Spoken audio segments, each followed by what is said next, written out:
welcome back to my channel. Tanan on Palka Paiva. Yon, Palka is salary. Sahod day to day. Yung sahod ko today is last na sahod ko na para dun sa rate ko na opiskelya kasi student ako. So next month, ang sasahurin ko na is yung rate ko as practical nurse kasi nga gumraduate na nga tayo. Yun. So actually guys, simula nung dumating ako dito, 3 times nang nagtaas yung sahod ko. Oh, grabe. Mahigit 1 taon pa lang ako dito, 3 times. So pang-apat ngayon yung magi-start ako sa April na practical nurse. So 4 na beses na siyang nagtaas ng sahod. So, nung dumating kasi ako dito, hindi pa ako nun care assistant. So, nag-aaral pa lang ako. So, yung basic rate, basic na sinasahod ko nun is 1,974. Yun yung pinirmahan ko. So, nung pagdating ko dito, pumunta kami ng countryside. Sa countryside, dun kami nag-Haryoy Telu para makukuha kami ng certificate as care assistant. So, pagkatapos noon, pumirma na naman ako ng 1 month lang yung Haryoy Telu. Tapos, nung pagdating ko dito sa Helsinki po, pumirma ako ng bagong kontrata kasi nga, tapos na ako dun sa care assistant. Na-receive ko na yung aking tudistos, yung certificate. So, ang tinaas noon na sahod is around 25 euro. So, naging 2,000 yung 2,001 euro yung aking rate dito sa Helsinki. Tapos, mas higher siya ng mga 30 euro compared dun sa mga nasa countryside. So, flat siya, 2,001 euro. And then, after mga ilang months, nagtaas sila ng sahod. Para siyang in general, parang pangkalahatan na mag-i-increase. Kasi even yung mga regular workers, nag-increase din nung time na yun. Ibang month yun? September 2023 last year, nagtaas sila ng sahod. So, medyo malaki yung itinaas na sahod dun kasi 110 euro ang idinagdag dun sa sahod ko. So, naging 211 na yung rate ko. Yun. So, pangalawang sahod na taas yun. Tapos, nung mga bandang December, after a few months na-earn ko na yung required na study points para taasan ako ng sahod. Parang, nung nakatapos na ako sa 2 nauto, yung 2 screening ko, yun, bali, nahit ko na yung requirements na yun. So, tinaasan na naman yung sahod ko. Nagdagdag sila ng 54 euro. So, naging 2,155 yung rate ko. So, yun yung rate ko simula noong December hanggang ngayong March as opiskelya ng Lahi Hoy Taya.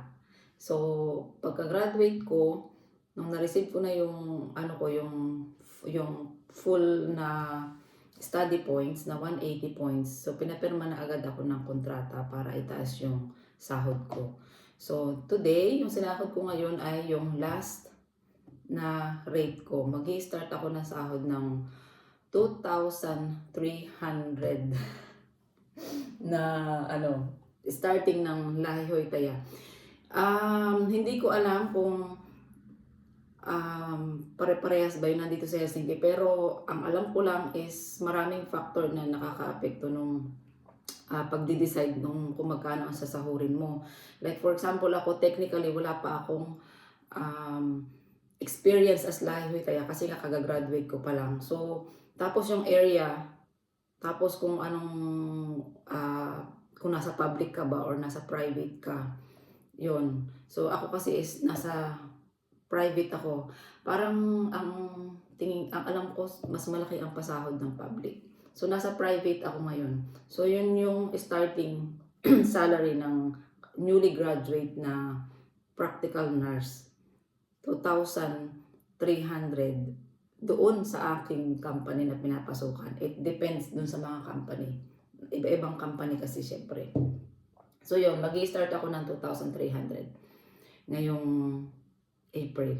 So guys, ipapakita ko sa inyo kung magkano yung sinasahod ko as opiskelya na hindi pa ako hindi pa ako practical nurse. Wala pa akong lisensya.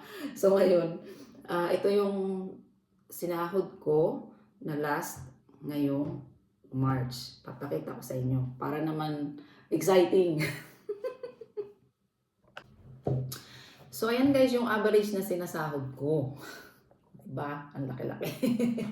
2,000, parang naglalaro siya between 1,900 hanggang 2,200. Yan yung monthly na usually sinasahod ko. So kung mapapansin nyo, bakit umabot siya ng 2,800? Kasi kahit hindi ako nag-overtime, tapos ang rate ko lang is 2,155. Meron akong mga pinapasok na Sunday, double pay ang Sunday. Tapos, yung Saturday, mayroon dong 25%. Tapos, merong mga iltalisa yung evening shift. Kasi pagdating ng 6 o'clock, 6 p.m., may additional na 15% na yon. So, meron din akong night shift. 40% naman yung night shift. Tapos, meron din dyang, ano ba to? Meron din silang nilalagay dyan na pag overtime, parang meron akong 4 hours na overtime. Pero actually, hindi talaga kami nag-overtime. Suntok sa buwan lang talaga overtime. So, kasi pag nag-overtime ka, di syempre yung hourly rate mo, plus may 50% pa yun na additional. Kaya lumalaki yung mga overtime dito. So, doon sa workplace namin is parang iniiwasan na mag-overtime kasi ang laki ng binabayaran nila. Marami namang mga nagpa-part-time. So pag kulang kami sa tao, yung mga nagpa-part-time ang pumapasok. So kung wala na talagang tao, sa amin nila binibigay yung overtime. So meron yung additional na 50% kapag nag-overtime ka. Tapos on top of that, meron pang halutos raha, yung emergency kasi nga kung day off mo tapos tinawagan ka para lang pumasok yun. Pero hindi siya madalas. Ano lang siya. Suntok sa buwan. Ayan, ganun lang. Hindi siya regular na may overtime sa amin. So, ganun. So, bakit naman naging 2,108 2,180 na lang ang natira sa sahod ko. Kasi may kinaltasan niya ng tax. Yung tax ko ngayon, starting February ay 13%. So 300 plus yung pinaltas dyan para sa tax. Tapos mayroon pa kaming unemployment benefits at mayroon pa kaming employment pension na 80 plus tapos 200 plus na kasama dun sa kinaltas. And then meron ako diyang benefits from employer na pag kumain ako halimbawa sa mga buffet, sa mga restaurant, 50% lang yung babayaran ko, or halimbawa nagpamassage ako, 50% lang yung babayaran ko kasi sagot ng employer yung 50%. So nag-tap ako dun sa aking parang digital card, digital wallet. Naglagay ako ng 200. Tapos yung 200 na yon, ang binayaran ko lang is 100 kasi 100 sa employer. Ayun. So pag nagbo-buffet ako, 50% lang yung aking binabayaran. Kasi sagot na ni employer yung kalahati. Ayun, ganun. So yun guys. So starting April is sasahod na ako ng 2,300. So ano ang difference? Maliit lang naman yung difference, pero syempre ngayon mas mapapadalas na yung night shift ko. Mapapadalas na rin yung pag halimbawa mayroong kulang na worker at wala silang makuha sa labas, madadalas na siguro yung pag-utan ko. I will take the extra shift, ganyan. So nung kasing very strict kasi doon sa amin, so iniiwasan din nila na magbigay ng maraming extra shift sa mga opiskelya kasi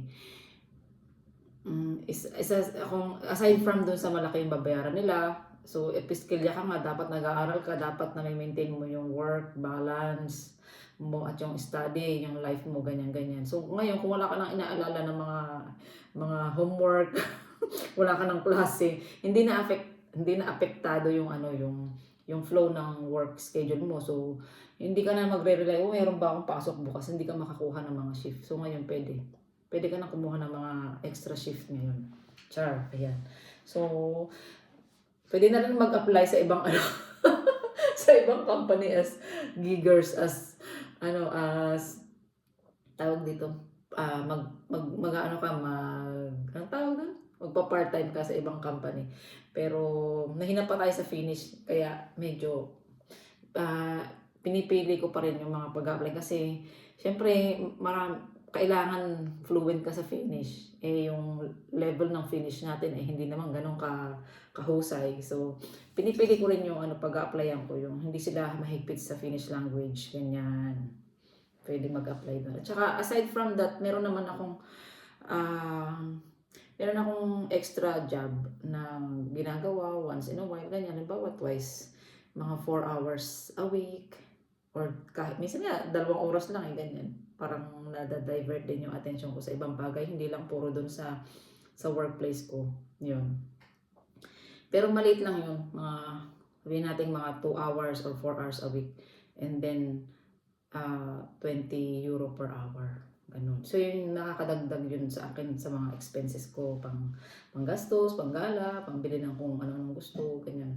Thank you guys for watching. See you on my next vlog. Mike ka!